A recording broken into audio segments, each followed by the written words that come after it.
Dans le dernier épisode de la Tunette Shooting Academy, nos aventuriers ont pu découvrir les rudiments du tir à l'arme de poing au pistolier. Et contrairement aux premières épreuves, c'est cette fois-ci l'équipe des certifiés qui a réussi à prendre l'ascendant sur les sangliers. Après des épreuves de tir et de chasse, place en cuisine pour la préparation de 2 entrées et 2 plats concoctés par les équipes de Jocelyn et Antoine. Pour cette épreuve, Yvan Sam et l'équipe de Tunette ont pu collecter des morceaux de cerf de la région. Nos 2 chefs n'ont eu que quelques heures pour trouver les ingrédients adaptés afin de produire une entrée et un plat à base de gibier. Du côté de l'équipe des certifiés, on s'affaire à la création d'un rumsteak de cerf à la pêche et d'un quasi de cerf à la sauce tomato et abricot. Pour les sangliers, ce sera un curry de cerf et une salade de cerf, 2 spécialités qui nous viennent tout droit de Calédonie. Bonsoir tout le monde, nous arrivons à l'épreuve, pas principale, mais une épreuve très importante de la Tunette Shooting Academy numéro 4. C'est le concours de cuisine de gibier. Je ne vais pas voter, je vais goûter, mais je ne vais pas voter pour être neutre. Et je vais vous présenter le jury. Camille, candidate de la TSA 2. Mathieu, notre hôte de la journée, le patron du pistolier. Jérôme, notre commercial Tunette du Sud-Est. Gérard, qui a gagné le concours de cuisine de la TSA 2. Voilà. Et Loémie, qui est notre égérie championne Tunette et j'espère future championne olympique de Baltrap, de fosse olympique. Ça fait depuis 17 ans que je suis dans le métier et ça fait depuis 6 ans que j'ai ouvert mon restaurant à Montmartre. Ça s'appelle Le Lamarque, une cuisine de saison, une carte qui change tous les 2 mois en fonction de la saisonnalité, et bien sûr en tant que chasseur j'ai pour devoir et pour plaisir aussi de présenter et de préparer du gibier à la clientèle. Donc à la base j'étais parti sur quelque chose d'un peu différent. C'est une recette qui va évoluer en fonction en fait du travail qu'on va faire. On va couper, on va cuire, on va goûter et on va essayer de se débrouiller. Là on est sur du cuisseau en fait de chevreuil. Je voulais partir sur une cuisson plutôt rosée et pas être trop dans la cuisson. Bon là mine de rien on va devoir un peu plus cuire vu que c'est des parties qui sont un peu différentes. Pour le coup on va partir sur un chutney en fait de pêche et d'oignon. On va cuire notre gigot de cerf avec les noyaux en fait des abricots et des pêches. Ça va venir donner un côté un peu sucré. On va pas être trop non plus dans le sucre. On va faire des petites carottes fan qu'on va venir tourner avec des petites carottes. Et on va voir ce que ça donne. Ça c'est pour le plat. Et après pour l'entrée, on va partir sur les abricots qu'on va faire rôtir avec de la cébette. On va un peu les déglacer avec un peu de vinaigre pour avoir une belle touche d'acidité. Et on va travailler le gigot de telle manière à ce qu'il soit suffisamment fondant. Voilà, donc je me prénomme Jocelyn Amis. Je viens de la Nouvelle-Calédonie, d'un petit village qui s'appelle Bourail, qui est à 200 km au nord de Nouméa, la capitale. Et j'avais vu une annonce concernant une participation à la Tunette Academy. Et j'ai postulé, donc j'ai été retenu. Et donc me voilà ici, très loin de chez moi, pour participer justement en tant que chef cuisinier à cette organisation. Alors, en Nouvelle-Calédonie, nous avons la chance de pouvoir chasser déjà plus facilement qu'en métropole, et principalement le cerf, donc on dit cerf chez nous, donc le cerf, et le cochon. C'est pas un sanglier, c'est quand même un animal plus petit, et le cerf c'est un cerf rusa qui fait environ 80 kg quand c'est un mâle, et les biches qui font 60 kg. Voilà. C'est un cerf qu'on chasse beaucoup et que l'on consomme énormément.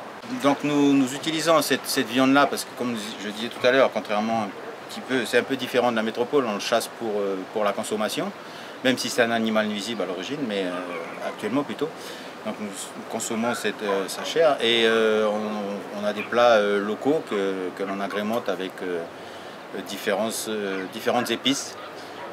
Voilà, donc c'est un petit peu le thème que je vais préparer ce soir. Ce que j'ai prévu de préparer ce soir, ce sera un curry de cerf au lait de coco, agrémenté en accompagnement de patates douces.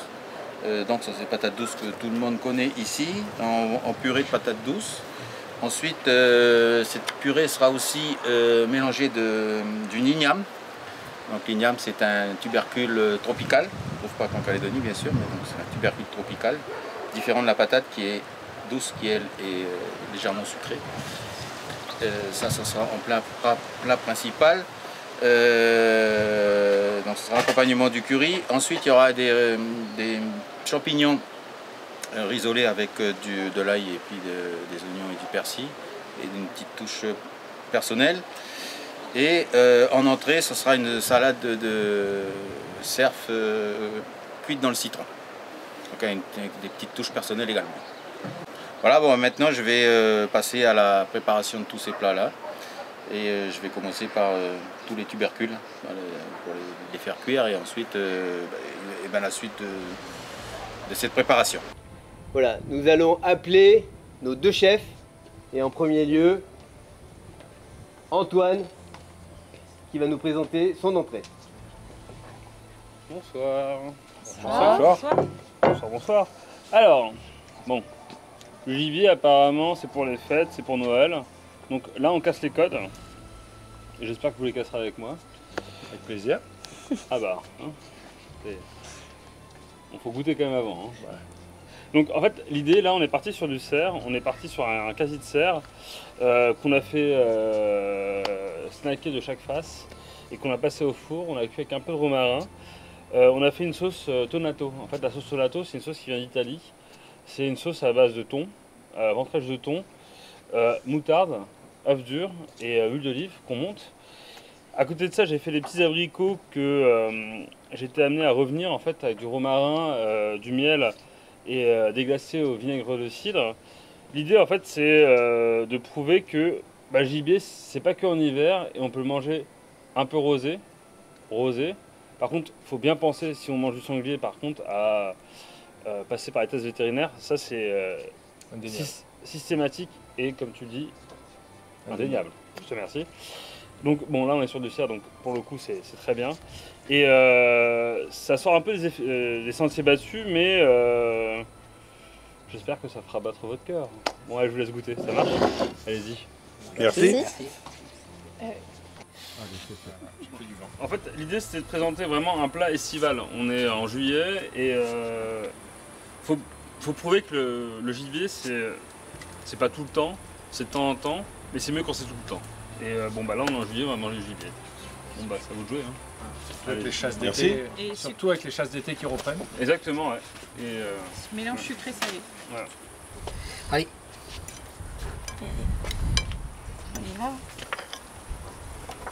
Déjà la texture a l'air super sympa. Ouais, ça a l'air très fin. Les morceaux sont gros, comment tu fais pour manger? T'as trouvé un gros boule? Eh ben, j'essayais. Faut le manger ensemble, comme une bouchée parfaite ou... Donc c'est une composition, c'est de manger tout ensemble en fait. C'est prendre un abricot, la sauce, la roquette qui va amener un côté un peu moutardé. C'est un tout. Un plat c'est un tout, donc faut tout manger ensemble. Faut pas séquencer tout, faut vraiment tout mélanger. Voilà. Donc l'idée c'est de trouver la fraîcheur. Je pense que tu m'aurais pas dit que c'était de l'abricot, je l'aurais pas forcément senti en première bouche. Voilà. Super. Extra, hein. Franchement bravo. Je suis surpris par la très qualité fin. de la viande qui est quand même moelleuse. Le thon, le tonato, vient en première bouche. Et puis après, on tombe d'abord sur une qualité de viande. Moi, je suis surpris par la qualité de la viande elle-même. D'accord avec toi, C'est pas résistant, c'est très agréable. Et globalement, moi, je trouve que c'est une préparation qui est effectivement fraîche, comme le disait le chef. Et l'abricot, je le trouve très présent en fin de bouche. Oui, il vient prendre le goût sur la viande. Voilà. Au premier abord, on n'a pas tendance à percevoir vraiment le côté, moi je trouve, du poisson avec la viande. Et je te rejoins qu'au deuxième essai, on a plus tendance à avoir le poisson en premier abord. Et après, par la suite, lorsqu'on va mastiquer la texture qui est qui fond en bouche d'ailleurs, du gibier. Là, ça va prendre le dessus et ça va donner une émulsion, un autre sens quoi, à la viande. Et on a tendance à penser que le cerf, c'est une viande très forte. Effectivement. Et en plus, pas forcément très cuite. Là, on pourrait se dire que la viande va être très très prégnante. Et en fait, pas du tout. C'est très doux. Et c'est encore plus adouci avec la présence de l'abricot.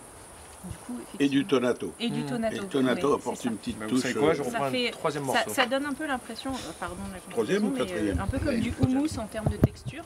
Oui, un petit peu. Voilà. Et ce houmous qui vient un peu camoufler la force de la viande. Ouais. Très bon. Chacun de vous donne une note sur 10, s'il vous plaît. Sur 10 De gauche à droite, 10 si possible. Alors, pour moi, je pense que ça sera un 8 sur 10. Et pour moi, ça sera un 7 sur 10. Aussi, un 7 sur 10. Donc pour moi, ce sera un 8 aussi. 8 sur 10. Oui, moi aussi, je serais partie sur le 7 avec l'abricot qui est un petit peu trop près. Bravo.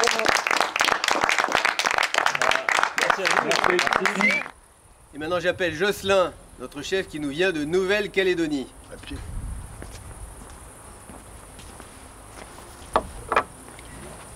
Mademoiselle. La présentation est différente déjà. Mademoiselle, madame, bonsoir. Donc là, toujours dans le thème du gibier, comme c'était demandé, je vais vous présenter une salade broussarde.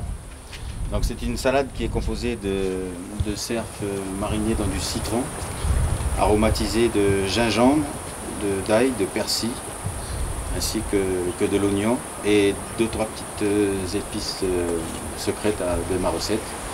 Voilà, de Nouvelle-Calédonie, voilà, avec les produits que l'on a pu trouver ici sur Métropole. Et voilà, donc c'est une entrée fraîche, assez fraîche, que je prépare assez souvent d'ailleurs, et qui se déguste en entrée. Généralement, on peut aussi la déguster avec du riz.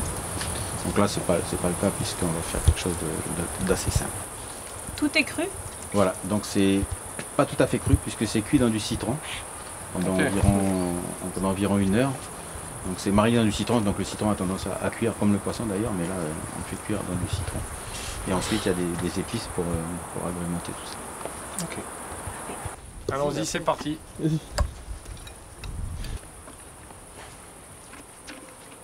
Coriandre aussi. Ah, tu croques un concombre. On sent beaucoup. T'as remarqué Ça s'entend, hein, franchement.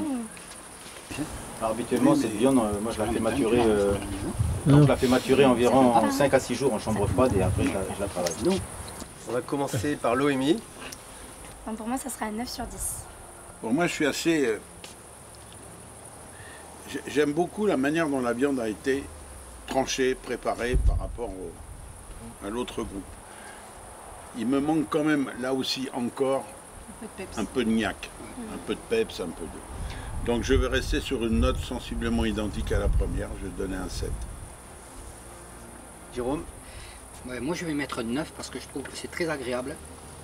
Je pense que les dames l'adoreraient parce que c'est très très frais. Oui, moi c'est le côté craquant et le côté doux que j'ai bien relevé en fait. Par rapport à l'autre où le poisson était plus présent que la viande. Voilà. Mathieu? Alors, pour ce côté estival qui nous est cher dans le sud, j'ai envie de dire que c'est parfait, parce qu'aujourd'hui il fait beau, là bon, il a fait chaud. Et vraiment, c'est difficile quoi, parce que les deux avaient vraiment un côté intéressant et moi j'ai envie de redonner la même note que j'ai fait tout à l'heure, un 8 sur 10.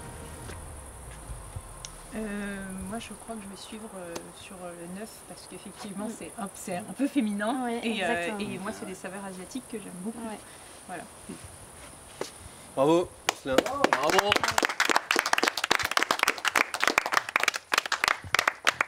Bravo aux deux chefs, c'était vraiment excellent. C'est très bon. Mais je crois que la victoire revient à Jocelyn. Bravo. Bravo. Bravo. Alors pour l'entrée, donc les 150 points vont à l'équipe des sangliers. Bravo. Voilà, je tiens à remercier le jugement pour les notes du jury et puis surtout mon équipe qui a été bousculée un petit peu pour ce résultat-là. Voilà, donc merci à l'équipe également. Et Anthony qui a cuisiné pour la première fois de sa vie. Je ne rentrerai pas dans le détail. Mais... Merci. Bon. Voilà, merci à vous, à mon équipe. Allez, pour le plat principal, on va changer d'ordre et je rappelle donc Jocelyn.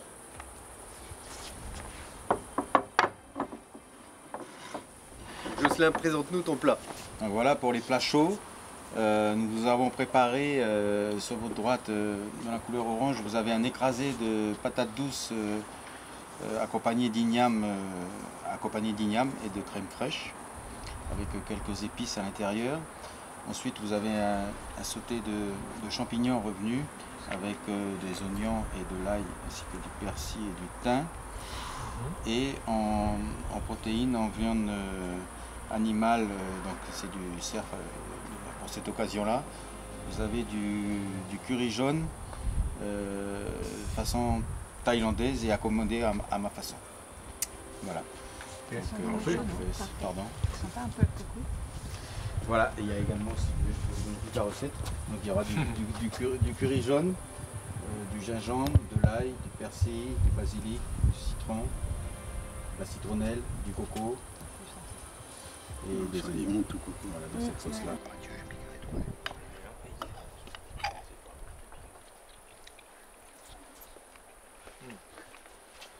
Les champignons sont parfaits.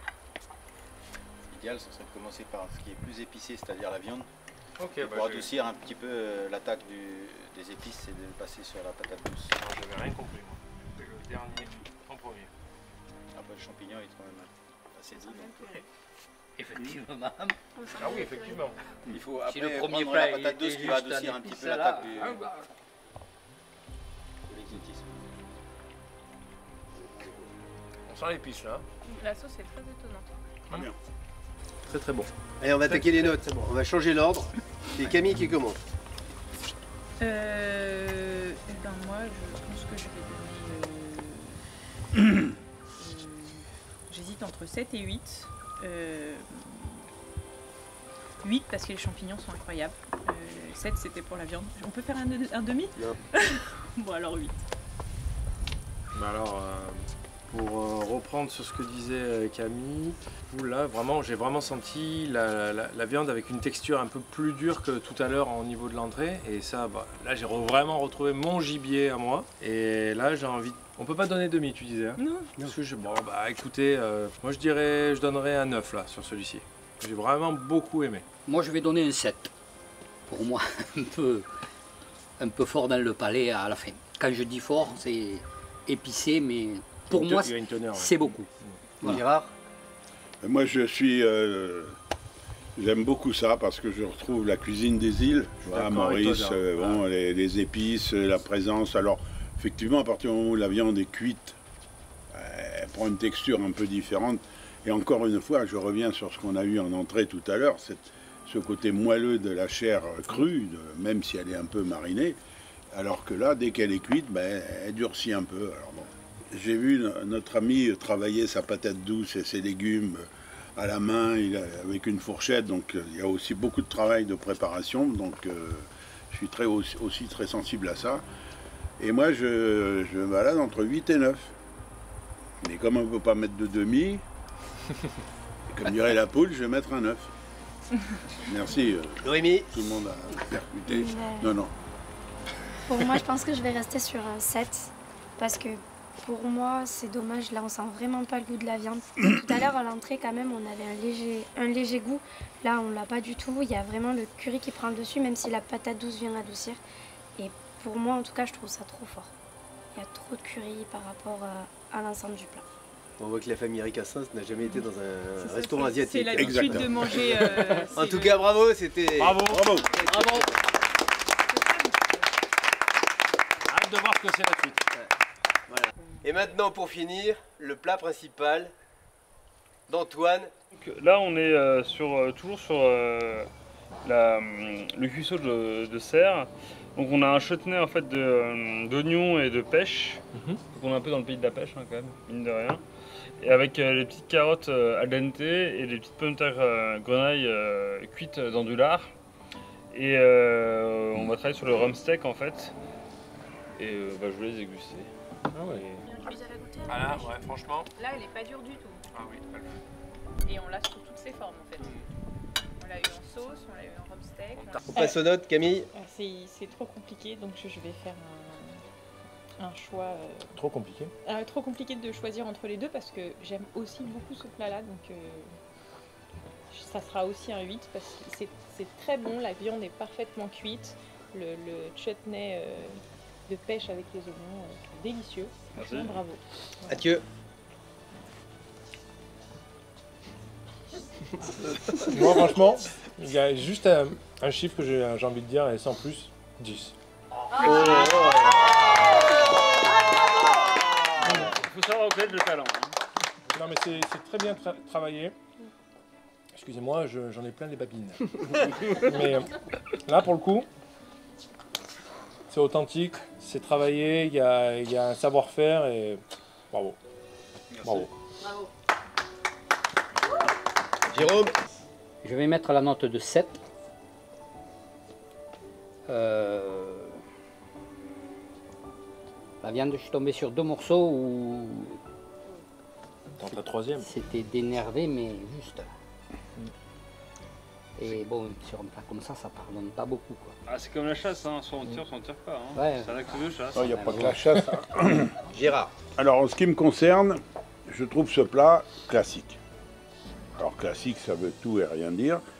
Je trouve que la cuisson de la viande est bien faite.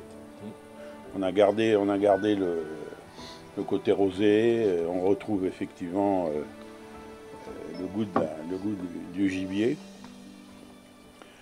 Mais voilà, 7. Très bien. Ça te va? Noémie. Merci. Pour moi, ça sera 9 sur 10 parce que agréablement surpris de la texture de la pêche avec la viande. Ça souligne bien la viande et on sent bien le goût de la viande. On a le croquant avec les carottes derrière, avec une touche sucrée comme on disait tout à l'heure. Et moi, certes, il est classique, mais justement, ça me rappelle un peu ce qu'on peut faire à la maison sur les repas de famille après en fait une chasse la journée ou des choses comme ça. Moi, l'idée du plat, en fait, c'est... je pense quand on propose un plat en été, les touches asiatiques, c'est génial. C'est top. Après, quand on est par exemple dans le sud de la France, on a besoin de se retrouver devant un brasero, le romarin qui grille. Pas forcément. C'est bien aussi, mais pas forcément, je suis d'accord.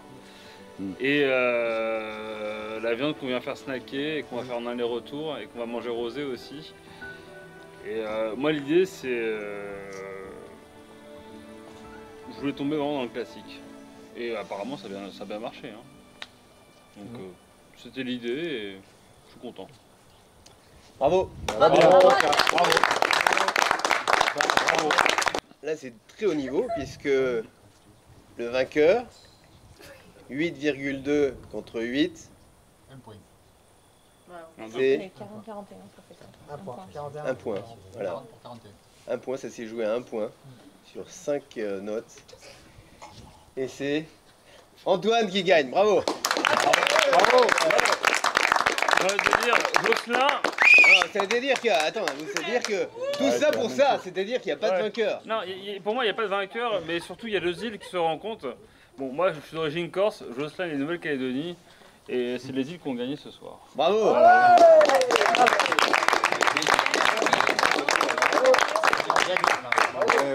Tu fais la bise comme au pays ou pas? Ou tu fais ta mijaurée, pour savoir.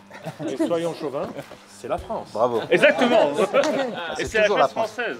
Bref, C'est ça qui est génial. donc tout se jouera sur l'épreuve de demain au Baltrap. Dans le prochain épisode, l'épreuve reine avec la compétition le Baltrap. Et pour cela, nos aventuriers vont prendre la direction de Signes, l'un des plus grands Baltraps de France. Coaché par une championne et un champion, quelle équipe remportera l'aventure?